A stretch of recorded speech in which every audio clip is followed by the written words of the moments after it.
شروع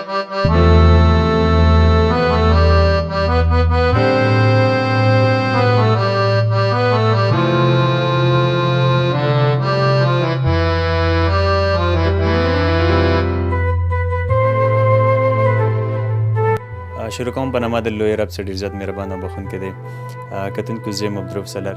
بدامې ته راغلي یو د محمد جان غو کور ته. محمد جان یو غریب معذور کس دی، په خپله معذور دی، کاروبار هم نشي کوی. کوټه هم ونې راچور شوې دی. پرون ډېر زیات باران و، باران کې دا کمره پرچور دی. خوش قسمتي خبره خو دا دی چې دی الحمدلله ټول خاندان بچ شوی دی، خو بیا دا کوټه څه دی د کوټې جوړول نه تقریبا خرچه کیږي او د خپله غاریزه کوم نشي ګټای چې کوم غاریزه دې ته ضرورت دی کور ته غاریزه کې نشي ګټای، نو دا کوټه څه جوړه کړي. کیمرامین مې ته وایه ښیي مکمل د کوټې بعد حالات دی.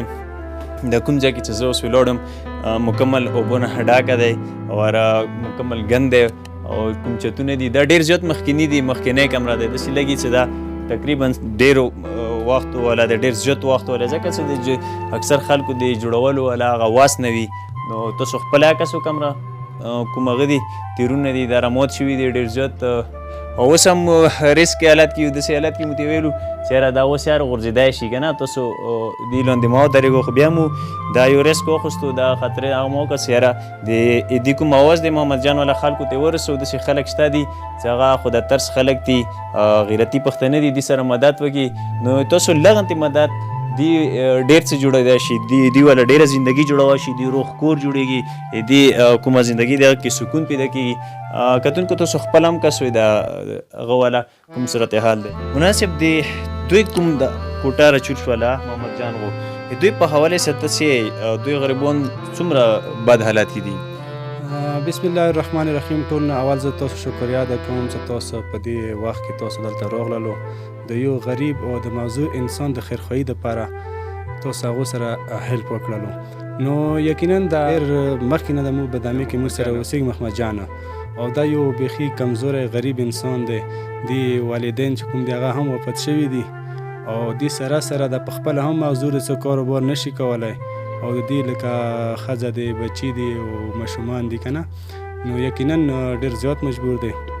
نو موږ دا امید لرو چې خلک څومره دغه ویډیو وګوري نو هغه به انشاءالله باقاعده موږ سره په دې کې هیلپ وکړي د مجبور کس سره. نو الله تعالی د ټولو باندې رحم وکړي. محمد جان رسول لوړ دی. محمد جان دا راته وایه تو نه بغیر د کور مشران څوک شته دي یا د کور ساتونکي څوک شته؟ هېڅوک هم نشته، من الله واحد د خدای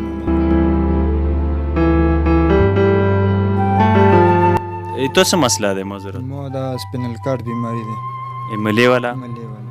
کور نشي کوی؟ کور نشم کوی. مزال کوای شي ته نه؟ مزال کوای شم، خو درد دی ډېر سخت. تکلیف یې ده؟ تکلیف یې راته. مطلب دا علاج ولا څه داسې نشته دی؟ بل هېڅ سهولت نشته دی. اچھا نو دا کمره چې کله چور شوله چو خور کې خوږ نه و؟ نه نه بچې ویل شکر دی الحمدلله. اوس په دې جوړولو تاسو واس هم نه لروئ؟ بس واس یې نه لرو، بس خدای ته پسفول کوو. مور پلار ده شته؟ نه وفات شوي دي. بال بچ خو به دي وي که نه؟ شکر دی الحمدلله. نو څه یو خلکو نه څه غواړئ؟ بس مو یې چې دا کوټه راته جوړه شي ډېره غټه هم خبره. ډېر